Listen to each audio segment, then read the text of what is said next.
Unti-unti nang nanunumbalik ang sigla ng turismo sa Baler, Aurora, na tinaguri ang surfing capital of the Philippines. Sa gitna yan ng pagbangon ng probinsya mula sa hagupit ng Super Typhoon Uwan. Ang detalye sa agenda report ni Ian Maghanoy.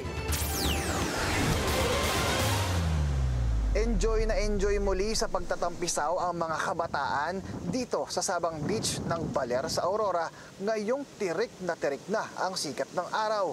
Kasunod yan ng tuluyang pag-alis ng Super Typhoon Uwan. Masaya naman po ang paglalangoy namin ngayon at ngayon na din po kami nakaligaw ng dagat. Pinababawal po kasi nung bumagyo.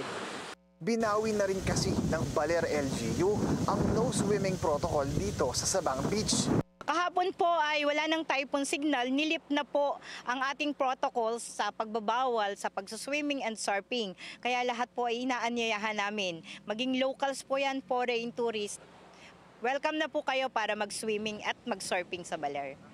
Kaya't maging ang mga local delicacy stall ng Baler ay nagbukas na rin muli para makabawi matapos ang pananalasa ni Uwan. After bagyo, siguro mga Martes nagbukas na din kami para makabalik sa negosyo para magkaroon ulit ng kita. And hopefully, this upcoming week, makabawi-bawi kami sa nawalang kita.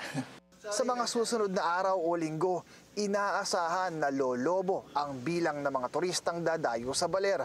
Bunsod na rin ng pinaghahandaang International Surfing Competition na gaganapin sa November 17 hanggang November 23. Lalahukan yan ng surfers mula sa Japan, Korea, Indonesia, Australia, Thailand at ng Pilipinas ayon sa Local Tourism Office. Para sa agenda, Ian Maghanoy, Bilyonaryo News Channel.